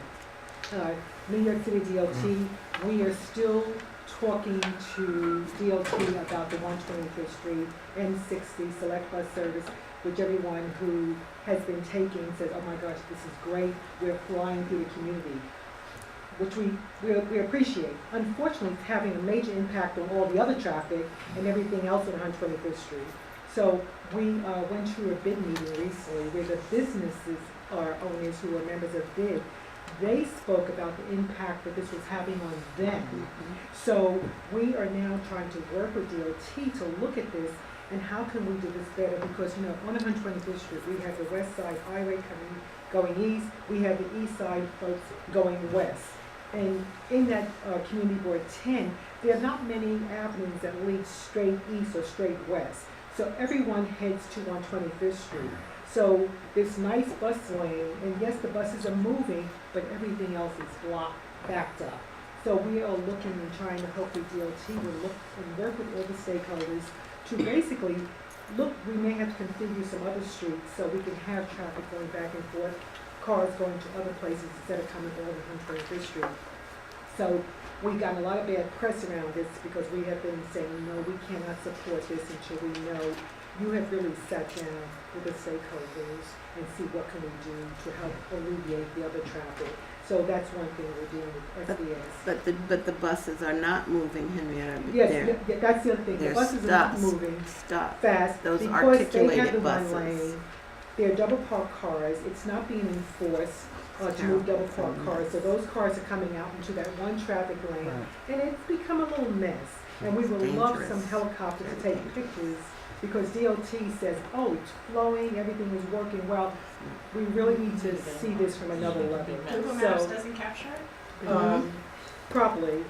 But Henry, we can work with you. We'll try to figure that out. I mean, I hear all sides. Yeah, right? thank you so I much. got The other thing is too, I don't know if we said this before, but CB10 did create an LGBT task force, and they're in the midst of basically dealing with their mission statement because then we want to make sure we're representing all the populations in our community. And one of the things I was, at La Church, I know everyone has heard about the church on 23rd Street with the derogatory messages as far as we're concerned. We've been trying to get them off. Yeah, we're gonna see if we can have a meeting with them, and then we want to do a statement and a press conference if necessary. But I just found out one of my residents goes to that church, which I said, oh my goodness, that's, interesting. So anyway, I'm gonna contact the minister and set up a meeting with him and just let him know how the community feels. Henrietta, just so you know, we tried, the clergy the Reverend has tried. And we also have been in touch. We can send you our correspondence with Landmark Preservation Commission. Oh, great, because I was going there after this. No, but I'm just saying, the problem is, the commissioner is very aware of it. Jesus could jump in and say, I think we have gotten nowhere so far. So we should talk before you do that, to so you know all the work that has gone into it. And I'm sure he's a very nice gentleman, but he's a very difficult gentleman. That's what I've heard. Well, thank you so much. I'm glad because I was going to call him today. That's great. The last thing, it's not mandatory, but we have the board members who, when we're voting, and if one person says no, it's a little trail right behind them. No. And there are some really important issues, and we can't let that happen. So one of the things I was sort of thinking about, but as I sat here, I think maybe if the borough president would say, this is not mandatory, but this is something that we recommend, that when board members say no, and especially on important issues, you've got to say why. And it doesn't have to be right then and there, but here's this form, fill this out. Because again, if we're going to fix a problem, we need to know why you said no. But right now, board members are saying no, and we have no idea why. And when we're, because, hey, you need to tell us. You're talking about no meaning on terms of present not voting. On votes, yes. Present not voting. But, yeah, This is present, on the roll call? present saying no. Yes, excuse me? Are you This is doing a on the roll? roll call? You're doing Yes. a roll call vote? We each have a time? roll call vote, but we want to know their reasons for no, because we have to answer, for instance, there's a vote around Department of Transportation, and a lot of people said no. Well, we have to answer the Can I- Henry, I don't think you can require them to explain their vote. I'm just saying. Yeah, my first year, Henrietta, what we did is we didn't call the roll Yeah. down the same way. We would call the names differently, and because we discovered that was happening, there would be one person, and then you would notice the next 5 or 6 person voted the same way as that person. So you just intermittently call the names instead of just going back down the roll. Well, I think in our case, if a no is said, whoever comes next may automatically say no. Henry, we can But check. let's talk about I that. just don't know because we it's can talk something about I that. really- If I may add something, what I find that's very useful, we do roll call voting. However, I assure that discussion and thorough discussion takes place on the matter. Before we move to a vote, we just don't present the item and do roll call. A thorough discussion as per Robert Rules of Order takes place. We get everybody's feedback and input, and once I believe, and my parliamentarian believe, that the discussion was satisfied, then we go to the vote, because then there I know why they're voting the way they're voting, because the concerns are on the floor, they're on the record, so we know why. Let's say, for example, I'm voting no is because I was part of the discussion and raised my concerns as to why I may not support Judge, the. we do have a discussion, but what happens if, because we have other people in the audience who are like, no. Oh, vote for okay, that. so it's deeper And than so- Henrietta has a different problem. Yeah, so you get a little, That's a yeah, different we do problem. have this discussion, you're absolutely right. Ship them to And a another lot of country, people have that's it, ship them not out. joined in the discussion. Henrietta, we They'll say can no. talk about it. Let's talk Okay, about it. thank you so much. One last suggestion It's influence. is what we try to do is get the discussion to happen at the committee meeting rather than at the full board meeting. It's not gonna happen in Board 10. The problem definitely was not the committee meeting, Yeah, yes. what do we do? Catherine, it's not gonna happen. Yeah. Thank you. CB 11. You gotta Matthew figure it out. Estefan. She's gotta figure it out. CB 12. Yes, good morning, and again, my apologies for the delay. However, I'd like to acknowledge the Borough President to say thank you so much for a wonderful State of the Borough address. It was well received, and I thank you for acknowledging all the chairs of the of Manhattan for their hard work and sacrifice. So we appreciate your work as well. Intro 585 was presented to our executive committee twice, actually. The first time we could not hold the discussion because executive members started getting hot under the collar to discuss term limits for board members. But then we finally revisited at just our past executive. And the real question we had was, what problem does this legislation seek to resolve? And in reading the legislation, none. It just blatantly says, give people term limits, right? It doesn't actually highlight what is the issues and why you would need to implement term limits. So for Community Board 12's Executive Committee, we did not support Intro 585. We believe that probably some more community board reforms should take place because we believe that there are members, we believe it shouldn't just be one institution. However, that individual may have been around long enough, would be graceful enough to share that knowledge with others. So when they leave, and in continuing education, things like that. But we did not support it. So this is going to be presented at the full board. That's that one. Airbnb went before housing. However, there was a concern because we have a 14% unemployment rate in our district, and you have tenants who use their apartments not just dealing with Airbnb, but renting rooms, subletting, doing all these different things where they're making extra income to basically put that food on the table because either somebody's not working or people are not It's working. okay as long as they don't lose their apartment. I agree with you. As a tenant organizer that I do, I also raised the concern that, if someone is having financial challenges, it does not permit the right to violate the law, et cetera, et cetera. So that was a little concern that came up with some board members about some people use this practice to survive. I raised concerns that, we cannot influence breaking the law. The law is the law, and the purpose of this is to preserve what we have, right? And that they should abide with that and learn more about what subletting is or roommates, Right. et cetera. Moving forward, we are having our budget hearing for fiscal year 2016 off of the mayor's preliminary budget report and the responses that we got from the city agencies, which quite frankly The language is different, but I'm still disappointed with the responses. And most other of our executive members who have read the responses from the city agency. So that's going to take place. Our chairpersons are submitting all their responses to OMB. We're going to have stakeholders, the elected officials, and the public respond. We're having a mental health service forum. It's a collaboration between Health and Environment and our Youth and Education Committee to discuss mental health services for youth in the district. We found that internationally for Latino young girls, there's a high suicide rate. And within our own district, some things have occurred that require this discussion and programs and services for our youth. As well, we're having a business forum, which is coming soon, March 3rd at Isabella. I have been asked to testify at the City Council on February 25th to discuss the impact that the GWB project has in our community. And I don't have all the finer details because I got to get them, but developers are buying property rapidly within Northern Manhattan. Justin Inwood, it was like millions of dollars. Per unit, he paid like $175,000 per unit, which I know it was a rent stabilized apartment.